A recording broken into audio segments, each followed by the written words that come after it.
Une année jacquaire. Qu'est-ce que c'est ça? Hein? Qu'est-ce qu'une année jacquaire? Salut, c'est Pascal Auger. Les deux pieds dans la neige, puis je vais te parler d'année jacquaire.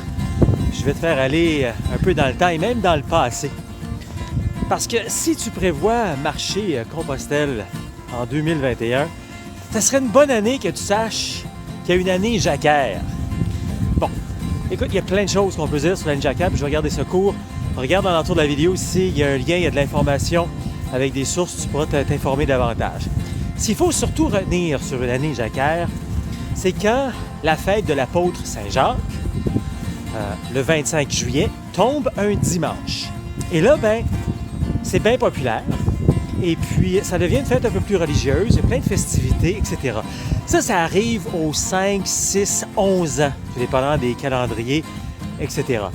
Puis ça donne que, en 2021, c'est une année jacquaire, pour le plus grand plaisir de bien des gens, et peut-être moins pour d'autres. C'est important de le savoir.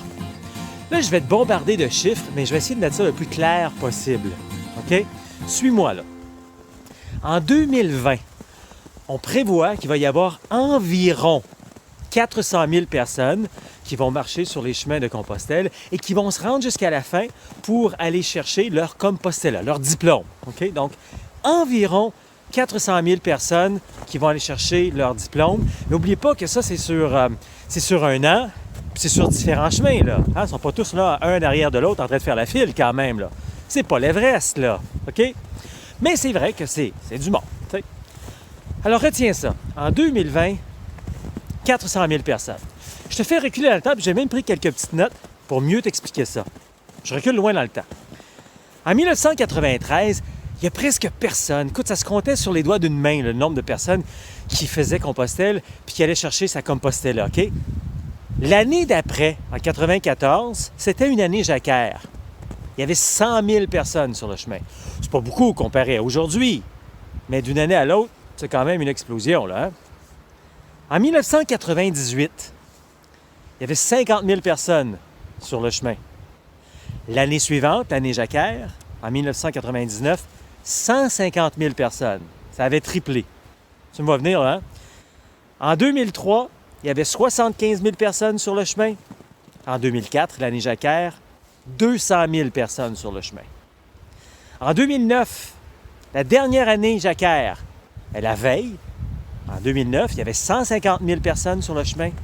Et l'année jacquaire suivante, en 2010, il y avait 300 000 personnes sur le chemin. Tu me suis-tu, là? Là, je viens de te dire que cette année, on prévoit 400 000 personnes sur le chemin. Est-ce que ce sera le double l'année prochaine?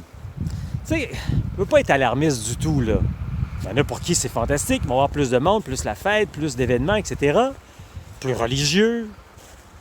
Est-ce que la tendance se maintient? Ça, on va juste le savoir après l'année jacquaire.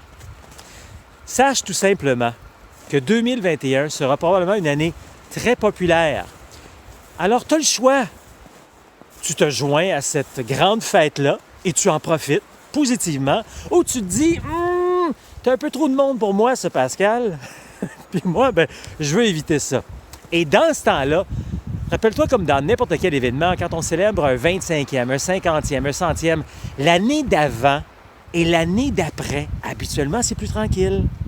Alors, si tu veux que ce soit un petit peu plus tranquille, cette année, en 2020, c'est une bonne année. Ou encore en 2022, après l'année jacquaire. À toi de décider. Moi, je voulais juste t'informer, finalement, que ça s'en vient, là.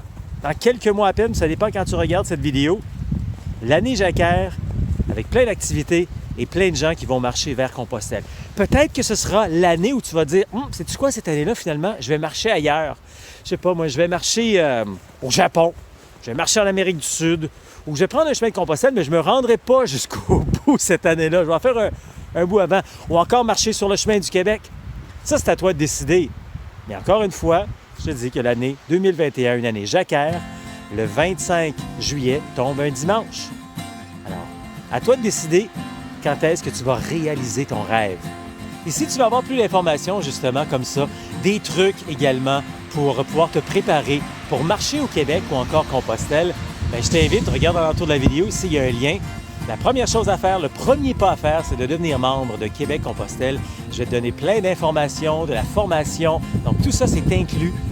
Près de 4 heures de préparation-formation. C'est inclus également des randos d'un jour. Viens te joindre, viens t'initier. C'est inclus également plein d'entrevues, vidéos, documentaires, reportages pour en savoir davantage. Par la suite, ça te tentera de faire un week-end formation en personne, près de plus de 14 heures même de préparation-formation, incluant la pratique. Donc, c'est 50% théorique, 50% pratique. On marche sur le chemin du Québec. Et par la suite, peut-être marcher sur le chemin du Québec durant une semaine et éventuellement partir par toi-même, marcher en solo sur le chemin du Québec ou encore sur les chemins de Compostelle. Alors, regarde l'entour de la vidéo, prépare-toi, ça me fera plaisir de t'aider parce que Québec-Compostelle, ça marche.